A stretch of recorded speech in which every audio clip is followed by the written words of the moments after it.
E a partir de agora você conta comigo, eu conto com vocês e nós vamos contar com a UEL FM 107,9, aqui o primeiro Somando, o nosso Clube de Matemática de 2025, é o terceiro ano do Somando. Olha como nós estamos indo longe, eu tenho certeza que ainda estamos engateando como o universo, ainda crescendo, em expansão. Muito bom. Hoje nós vamos um pouco mais leves para o primeiro programa de 2025. Vamos falar sobre a lei do esforço inverso, que é a matemática pura. Quanto mais você se esforça em alguma coisa, quanto mais você coloca toda aquela energia, aquilo dá o efeito contrário, acaba fracassando. O que a ciência fala sobre isso? Também vamos falar sobre o hormônio da felicidade, ou para a química, a molécula da felicidade, que seria a dopamina. E todo mundo fala sobre quer ser feliz, feliz, feliz, feliz. E a dopamina é o que a ciência diz que a responsável por dar essa sensação de felicidade em nós. O que a ciência fala sobre isso? O que os cientistas falam sobre isso do mundo todo? E, por fim, nós vamos também falar sobre o whey protein. A proteína, o extrato do leite, como que a ciência trata? Será que é verdade mesmo que é essencial nós termos esse produto pronto para nós?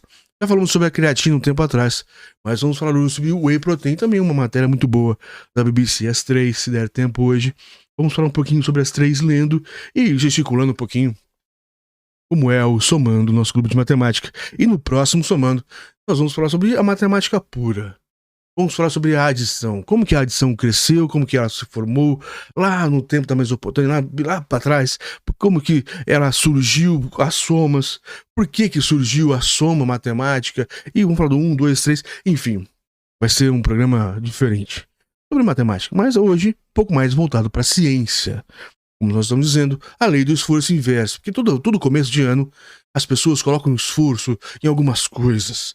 Mas será que tem que colocar toda a sua energia naquilo e colocar todas as suas esperanças naquilo? Será que isso é bom? E a ciência vai dizer agora comigo.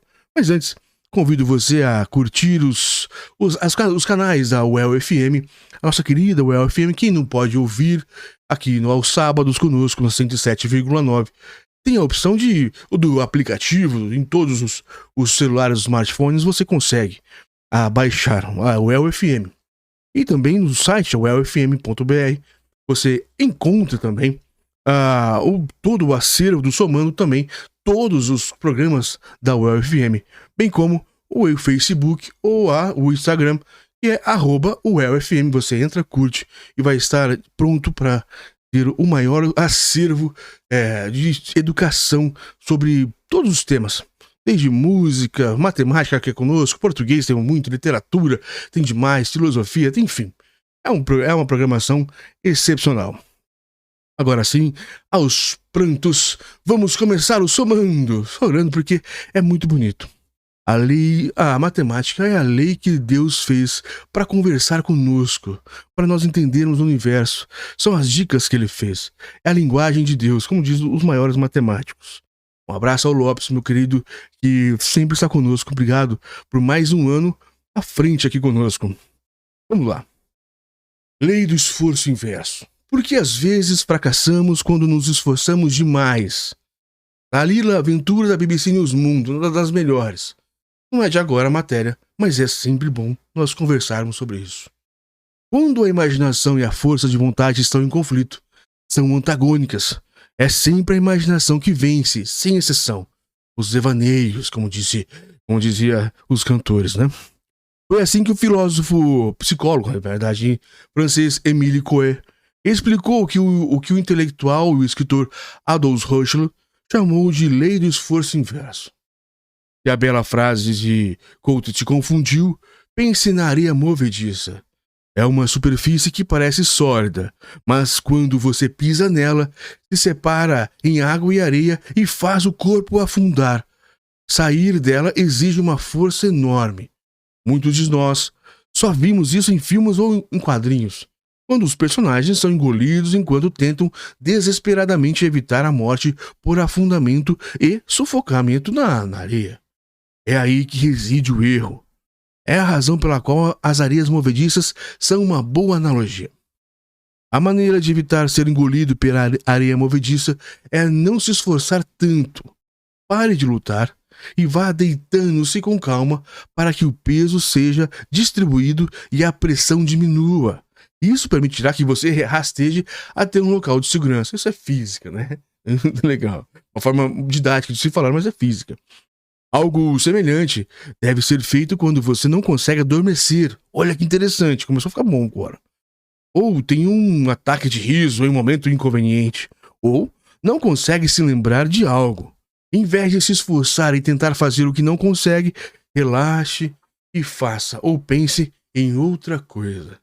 Olha, uma pausa. Realmente, quando nós estamos querendo lembrar de algo numa palestra ou algo assim, e foge da memória, aquela confusão, aquele nervosismo de tentar lembrar, acaba piorando as coisas. E realmente, se nós pensarmos em outra situação e relaxar, automaticamente a nossa mente volta ao normal. E a gente consegue fazer essa lembrança. Olha que legal. Continuando. Isso porque, embora possa parecer contraditório, às vezes fracassamos porque nos esforçamos demais. Isso não significa que você nunca tenha que fazer nada, ou que sempre tenha que ter uma atitude passiva diante da vida. Mas às vezes, quando você tenta melhorar algo através da força de vontade, mais pior a situação. O escritor Lev Tolstói, olha quem só esse, ilustrou o conceito em seu livro Anna Karenina, quando descreve o momento em que o proprietário das terras de Konstantin Levin encontra uma harmonia no cultivo da terra trabalhando junto com os camponeses. Abre aspas. Começou a ocorrer uma mudança no trabalho que o enchia de prazer. No meio do trabalho, havia momentos em que ele se esquecia do que estava fazendo e trabalhava sem esforço. E nesses mesmos momentos, sua fileira era tão bem cortada quanto a de Tite. Mas, assim que se lembrava do que estava fazendo e tentava fazer melhor, sentia o peso do esforço e tudo resultava em pior. Olha que legal. Por isso que as pessoas às vezes falam, aqui outro gancho, que quando você trabalha com o que você ama, você nem percebe que está trabalhando e acha que aquilo é um lazer, independente da sua profissão. E achando daquela forma, você consegue progredir muito mais. Uma explicação didática que o Tolstói fez sobre essa grande teoria que trabalhe com o que você gosta e nunca trabalhar na vida, e nunca trabalhará na vida. Muito importante. Os taoístas chamam algo semelhante de Wu Wei, e pode ser traduzido como ação sem esforço.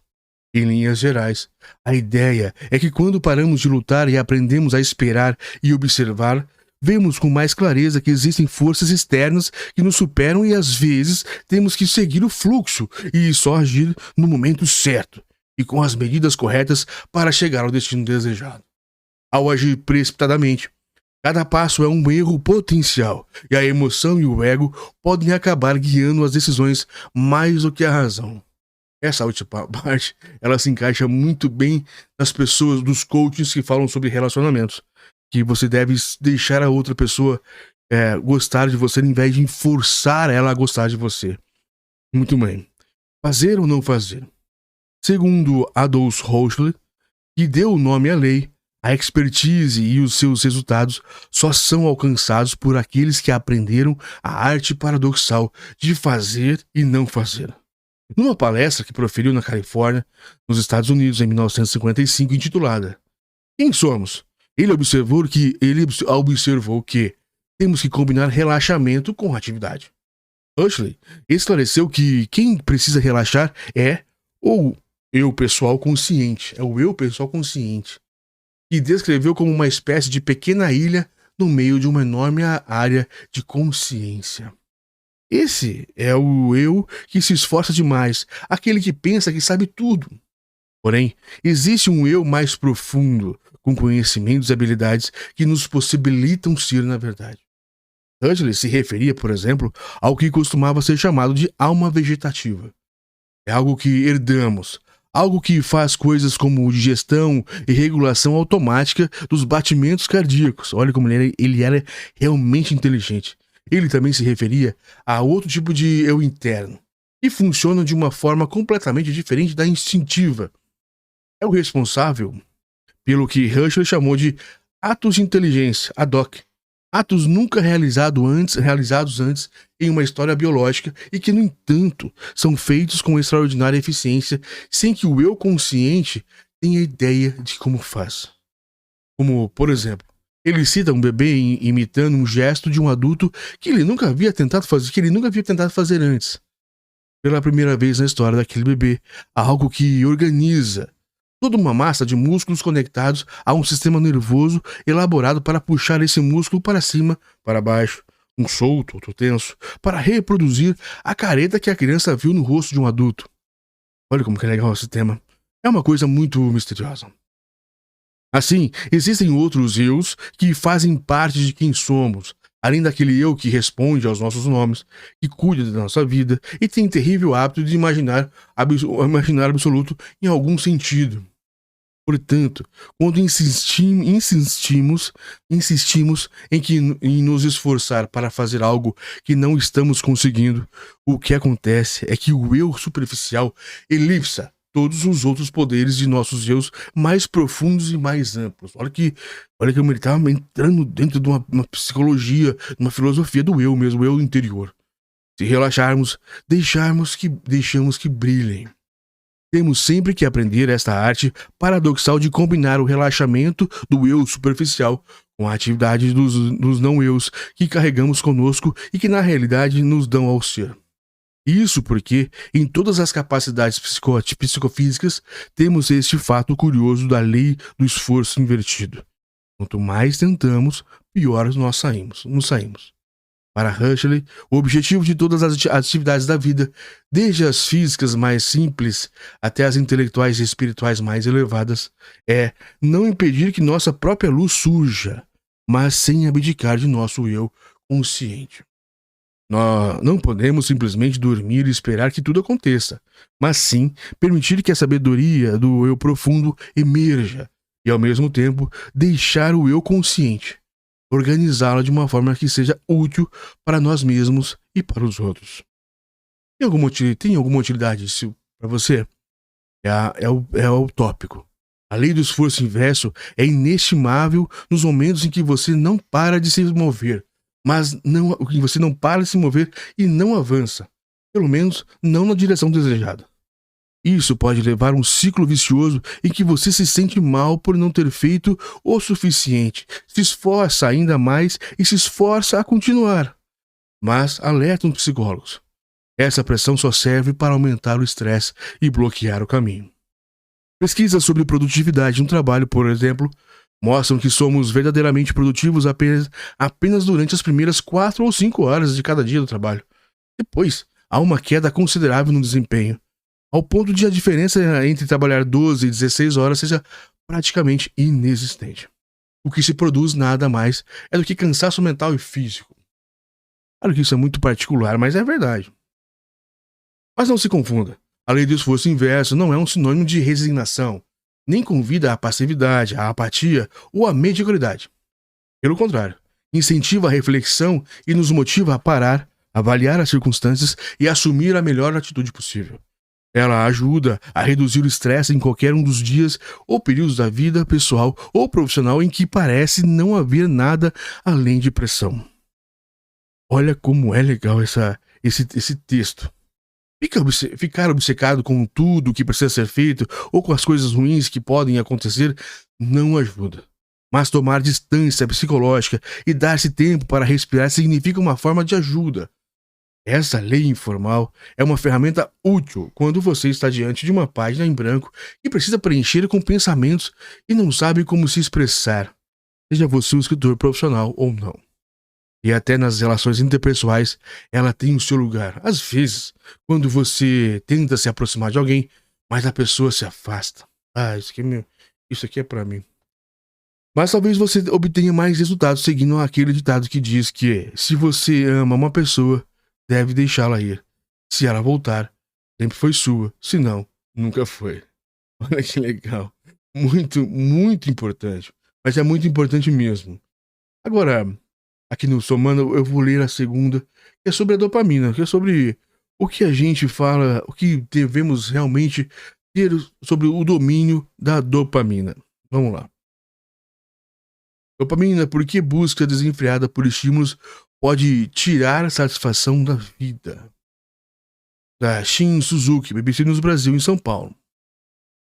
Em um momento provavelmente conhecido, faz só 1 minuto e meio que você botou o celular no bolso, mas sem perceber, o seu dedo está novamente rolando a tela em busca de likes ou de outras novidades da timeline.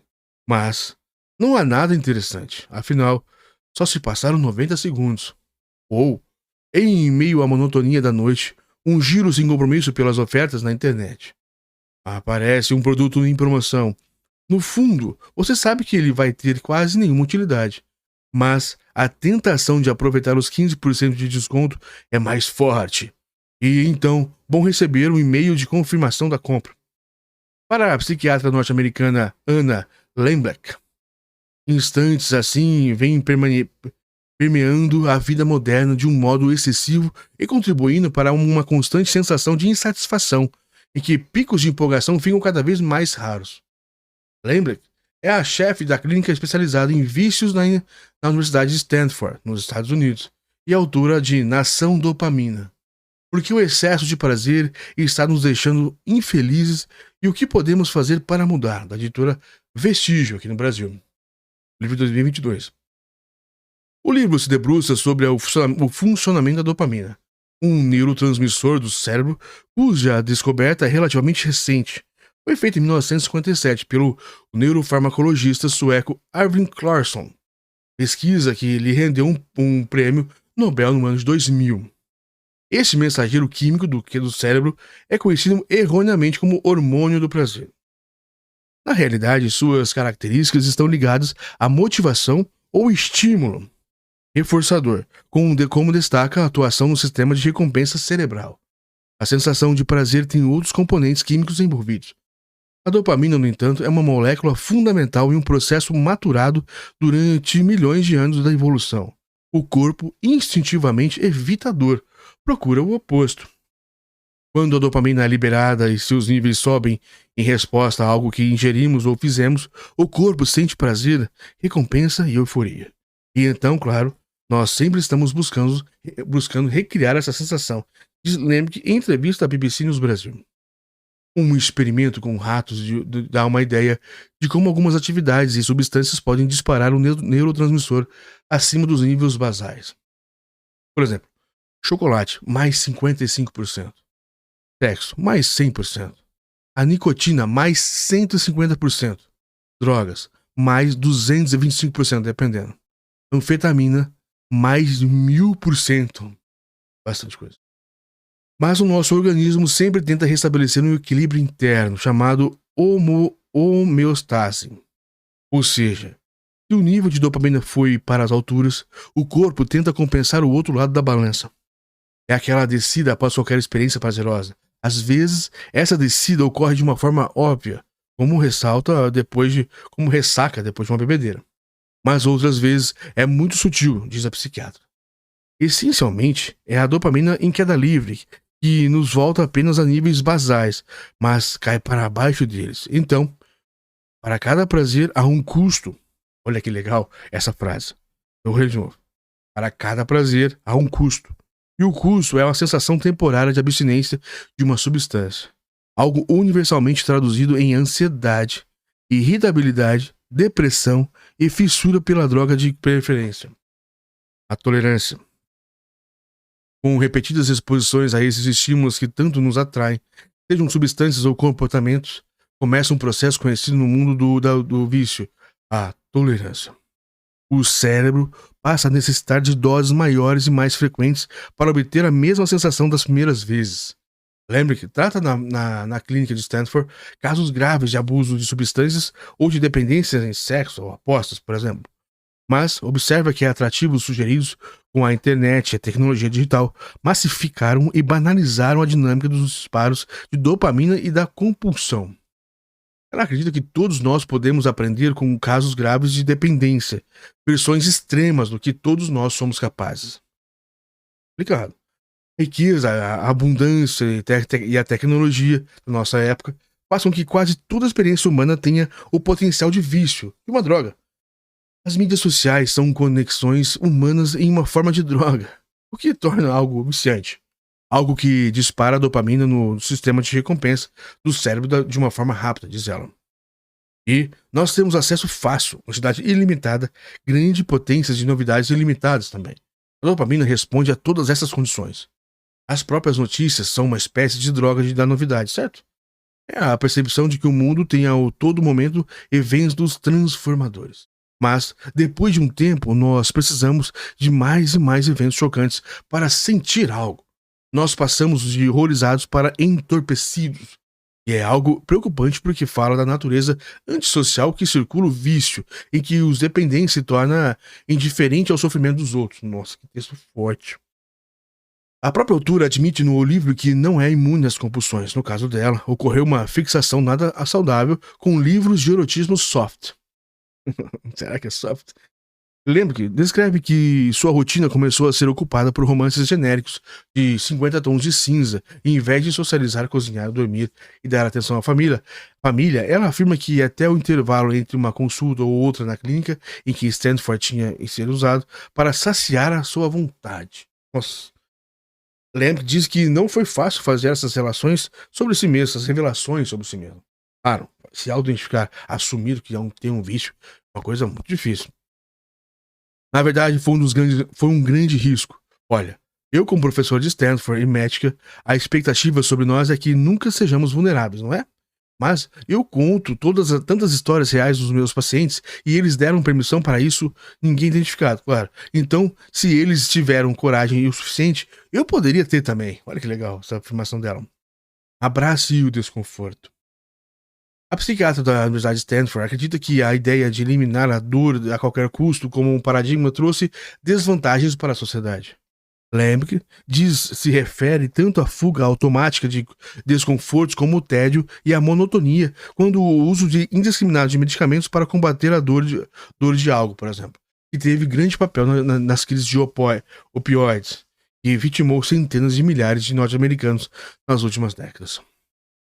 Evitar a dor nos priva de experiências que constroem os calos mentais para encarar esses desafios futuros. E eu falo de dor de uma forma ampla, emocional, espiritual, todos os diferentes tipos de sofrimentos físicos e psicológicos. A retomada do contato com o desconforto é exemplificada no livro por algo frugal, a terapia do banho gelado. E de fato, pesquisas sugerem benefícios da água fria não só para melhorar a circulação, mas também para aliviar a pressão. O pessoal fala, né, tira sarro, né, do banho gelado, mas aqui a psicóloga altamente qualificada de Stanford está dizendo que realmente pode ser que tenha alguma correlação. Junto com o acesso crescente a medicamentos e a comportamentos em que nos apartam das experiências tradicionais de dor, nós desenvolvemos uma narrativa em que a dor deve ser evitada em nós ou nos nossos filhos, afirma. Com o resultado, pais se tornaram temerosos de deixar seus filhos experimentarem qualquer tipo de sofrimento, com medo de que eles acabem no divã ou com algum distúrbio psicológico. Mas o fato é que proteger as crianças de experiências desafiadoras é privá-las da oportunidade de construir uma fortaleza mental em que elas necessitam no mundo. Olha que interessante. Mas uma pergunta paira. Não será justamente a vida moderna, com toda a sua pressão e desafios, que impõe peso sobre todos os que habitam e dessa forma precisamos de algo para sanar essas dores? Ela responde. Eu concordo em que nós vivemos em um mundo muito estranho, e que uma época muito estranha também, e que a vida em tempos modernos é difícil por razões paradoxais. Acho que medicamentos psicotrópicos têm representado uma maneira para nos adaptar ao mundo para o qual a nossa evolução ainda não chegou. Mas, em geral, eu acho que esses medicamentos são prescritos de forma excessiva, sem um reconhecimento de seus lados negativos, incluindo o potencial para se viciar ou privar-se de sentir as intensas emoções que nos tornam humanos. A sugestão do livro é que, em vez de usar medicamentos para nos adaptar a esse mundo novo, é tentar mudar as nossas experiências sobre ele. Olha que reportagem simplesmente sensacional. Uma reportagem muito boa que fala sobre exatamente o que está acontecendo com o mundo no excesso de informação, no excesso de facilidade, no excesso de pessoas buscando a felicidade, e na verdade a felicidade não é o norte. Viver bem, ter a vida, aproveitar o tempo de vida, isso sim é o norte. Agora uma reportagem mais nova sobre o Whey Protein, da Julia Grank. Hoje não vai dar tempo de ler toda, mas eu consigo pelo menos entrar aqui no nela aqui. Depois vamos falar sobre, eu quero falar sobre a glutamina também. Esse aminoácido eu tenho tomado e é muito bom, porque também tem essa, também a Júlia falou sobre a creatina, já falou sobre o Whey Protein, que são, eu ia falar droga, mas não é droga, não são drogas. São alimentos, melhor dizendo assim, e um suplemento alimentar, agora melhor falando, e para você ganhar músculos. E por que que é indicado para todo mundo? Por que que é importante você ter proteínas no seu cardápio? É muito dito, né? As proteínas estão presentes em todo o corpo, nos músculos, nos ossos, na pele, no cabelo e praticamente em todos os tecidos e órgãos. Porque se o corpo funciona bem no dia a dia, mais de 10 mil tipos delas, formadas por diferentes combinações de aminoácidos, os blocos de construção desses macronutrientes estão trabalhando em processos complexos no organismo. É com elas que reparamos tecidos, transportamos substâncias pelo sangue e produzimos hormônios e anticorpos. Como é importante a proteína. Mas, em meio a tantos processos importantes, um de seus poderes é que a recebe maior popularidade: seu papel na construção de massa muscular. Durante exercícios de resistência, como musculação, ocorrem pequenas lesões nas fibras musculares. Para repará-las e fortalecê-las, o corpo utiliza os aminoácidos que vêm das proteínas, promovendo o crescimento e adaptação dos músculos ao esforço. Sem uma ingestão adequada de proteínas, o processo que levaria ao ganho de massa muscular fica incompleto, então. As principais fontes desses macronutrientes são carnes, ovos, laticínios e leguminosas, como feijão, lentilha e grão de bico, entre outros, né? Esses são os principais. E, desde a década de 1980, também se tornaram populares as opções de soroproteínas em pó, popularmente chamadas de whey protein ou simplesmente whey, um jeito considerado mais prático para ingerir doses significativas dessa proteína. Como o whey proporciona ganho no músculo aqui, rapidamente antes de fechar o somando.